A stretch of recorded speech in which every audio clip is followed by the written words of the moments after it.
Bonjour à tous. Aujourd'hui, nous allons voir la technique de la soustraction.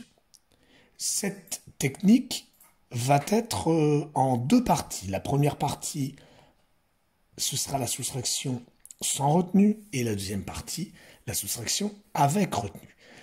Première partie, je vous ai pris un exemple. J'ai pris deux nombres, 346 moins 134. J'ai pris deux nombres de trois chiffres. Le principe sera le même, bien sûr, pour des nombres à deux chiffres ou bien des nombres à cinq chiffres. C'est pour ça que j'ai choisi de prendre un intermédiaire et prendre des nombres à trois chiffres. Il faut que vous compreniez une chose très simple, c'est-à-dire nous allons donc poser cette soustraction.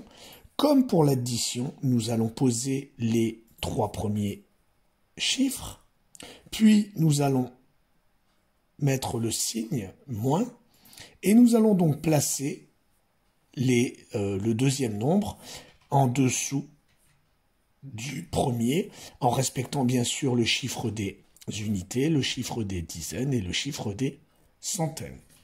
Une fois que nous avons écrit, nous traçons notre petit trait. Je ne sais pas si vous vous rappelez, mais depuis le début de l'année, nous vous conseillons toujours de tracer votre petit trait sur une petite ligne et non pas sur la grosse ligne sur les cahiers. Pourquoi? Parce que cet espace, aujourd'hui, va nous être utile. Vous allez comprendre dans la deuxième partie pourquoi. Vous devez comprendre tout d'abord que la soustraction a un sens. Au contraire de l'addition ou de la multiplication, la soustraction est obligatoirement de haut en bas, pardon. Vous devez comprendre donc que l'on met tout en haut le nombre le plus grand, qui est le total, et on retire dans un deuxième temps, sur l'étage du dessous, on retire le deuxième nombre qui forcément est plus petit. Donc ici, on a bien 346, auquel on retire 134. Étant donné qu'il n'y a pas de retenue, c'est assez simple à faire. Si on commence toujours par le chiffre des unités, 6 moins 4 est égal à 2. Puis on passe aux dizaines, 4 moins 3 est égal à 1. Et enfin, les chiffres des centaines, 3 moins 1 égale à 2. Lorsqu'on vous demandera de vérifier votre opération, on vous conseille, au lieu de refaire exactement la même chose au risque de faire les mêmes erreurs, on vous conseille dans votre tête, de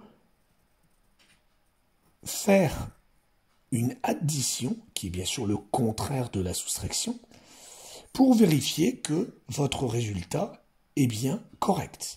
Ici, 2 plus le 4 égale 6, donc votre 2 est correct.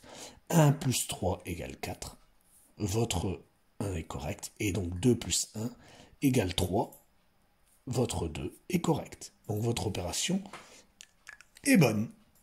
Maintenant, nous allons attaquer la deuxième partie, c'est-à-dire la soustraction avec retenue. Je vous donne un deuxième exemple. Je prends par exemple 523 auquel je retire 286. Je pose mon nombre, donc je pose d'abord 523, auquel je retire, je place bien mon chiffre des unités, mon chiffre des dizaines, puis mon chiffre des centaines, très important. Je trace un trait sur une petite ligne et non pas sur la grosse ligne, parce que ici, cet espace va nous être utile. Je commence toujours par le chiffre des unités. Je vous rappelle que la soustraction se lit toujours de haut vers le bas, jamais de bas en haut. Je commence, j'ai 3, je dois retirer 6. C'est impossible. Mais, si vous vous souvenez, tout le travail que nous avons fait ensemble en numération, j'ai encore des dizaines et des centaines dans mon nombre. Donc, je vais aller prendre une dizaine. Je vais bien sûr la mettre à côté. Cette dizaine d'ailleurs, pour que vous la voyez bien, je vais la mettre en rouge. Rien ne vous empêche, vous aussi, de la mettre en couleur lorsque vous faites vos opérations.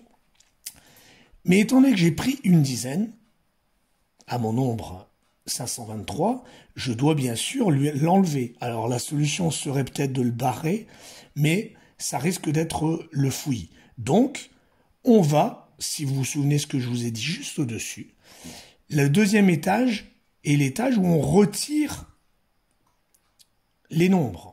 Le nombre par rapport à 523. Donc, je vais, vu que j'ai pris une dizaine, je vais retirer ma dizaine dans la colonne des dizaines. Et je fais attention de le mettre en dessous du nombre. Pourquoi en dessous? Parce que si je le mets à côté, on pourrait imaginer que ça fasse 18. Donc, on doit retirer en dessous. Une fois que j'ai fait ceci, je peux faire mon opération. C'est-à-dire, j'ai maintenant 13 unités et je retire 6. C'est égal à 7. Je passe à mes centaines. J'ai 2 centaines, je veux retirer 9 centaines. Parce que là, on a bien sûr les 9. C'est encore une fois impossible. Bien sûr, j'ai la chance d'avoir des centaines à côté. Je vais aller prendre une centaine que je vais mettre ici. Donc une centaine, c'est 10 dizaines. Je vais la mettre dans la colonne des dizaines. J'ai bien sûr 12. Cette centaine, je ne dois pas oublier de l'enlever dans la colonne des centaines. Ensuite, je peux maintenant calculer. J'ai 12, je retire 9. Là, c'est possible. C'est égal à 3. Et normalement, ma colonne des centaines, j'ai 5, je retire 3. C'est égal à 2. Et bien sûr, lorsque vous vérifierez votre opération, comme précédemment, vous pouvez le faire en faisant une addition. Et normalement, si vous n'avez pas oublié de retenue, etc., tout va apparaître. Je vous montre, 7 plus 6 égale 13, donc mon 7 est correct. 3 plus 9 égale 12, mon 3 est correct. Et enfin, 2 plus 3 égale 5, mon 2 est correct. J'espère que cette vidéo a été assez claire pour vous. Je vous souhaite une bonne journée.